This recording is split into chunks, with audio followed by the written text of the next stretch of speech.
Hello and welcome to all you Leos. Welcome to your monthly horoscope with me, Veerle, and it's for the month of May 2014. And what is going on? Well, two major things, I think. First of all, Mars is going forwards again as from the 21st of May. And second, Venus is playing a huge role during the month of May. Now, what does it mean for a Leo?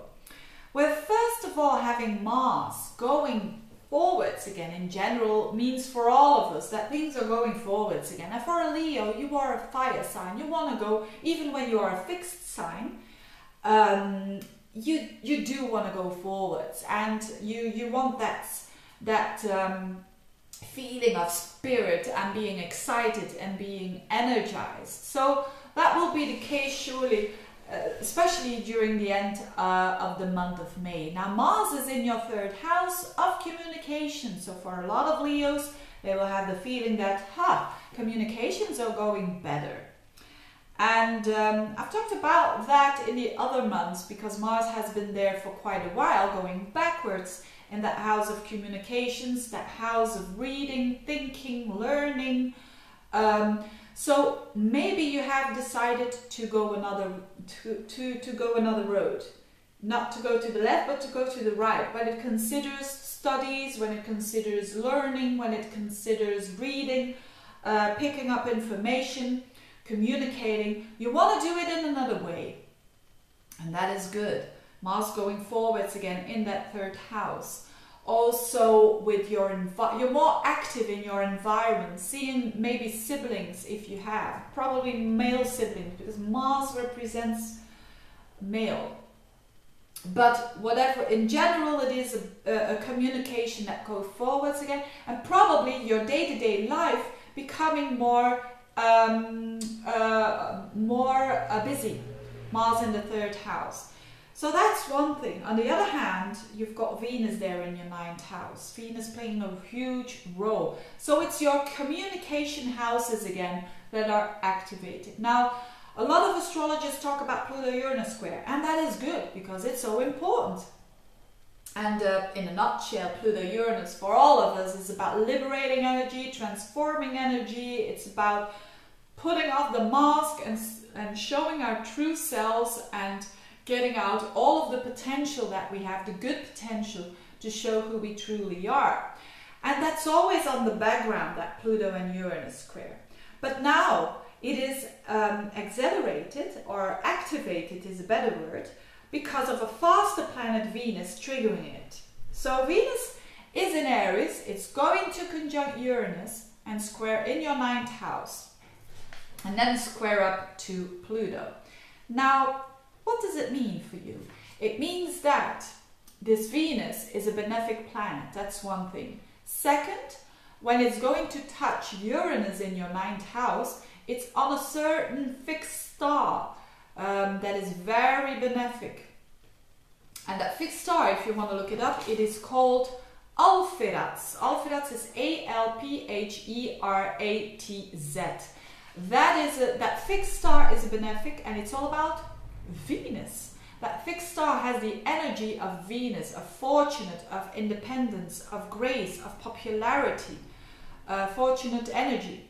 So this is a double whammy because it's already Venus in that ninth house, but it's also Venus on a fixed star that is all about Venus. So very Venusian energy in your ninth house. What does it all mean for the Leo? First of all, if you can travel, do travel, but expect the unexpected, because Uranus is there. So if you are single, you can meet someone from abroad, even when you're not traveling. Because Venus is love, ninth house is foreign countries. And that person will have a totally different, not only culture, but a totally different background, a totally different way of thinking. On another level, it can mean that you shift something with your studies, if you're studying, and that gives you a bigger view. Another thing that can happen if you are working in media, working if you're doing your own PR, like I'm doing for instance now here, you can get fortune out of that because it's Venus, it's activating that fixed star of fortunate, of fortune, of popularity. So somewhere you can gain popularity by doing something that has to do with the 9th house, which can be media, which can be law, which can be connections to foreign countries, which can be publishing. So a lot of areas there are very positively triggered. And it has to do with you trying to show yourself as well, because that is the Pluto-Uranus square. And let's have a look. This Pluto is in your 6th house. So it can also have to do with work, because so there is maybe gaining momentum, gaining popularity with work, and don't expect wow, but it's good for you. It gives you a good feeling. So whatever that triggers you to open up your mind and to open up your view and to connect with your higher self, or with God if you like, or with the universe if you like, this is all favored. It can simply mean that you all of a sudden you read a book and it changes your life. It changes your life. Maybe a book about philosophy, whatever. So a very interesting month, a very hard month, I think, for the Leos, and they like that. A last thing I want to mention is the Chiron-Jupiter trine.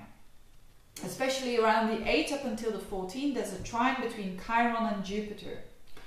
And Jupiter is a benefic planet, it's a very good planet, and it's in Cancer now, which is your 12th house, which shows that maybe, without you even knowing, you're protected by people who are guiding you in a way, you could say.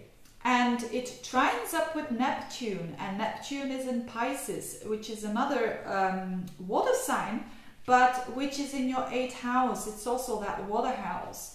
And Chiron is the wounded healer. So maybe you are healing some wounds without other people even noticing it. And maybe you are getting more worth of other people. And that gives you that very good emotional feeling on the background.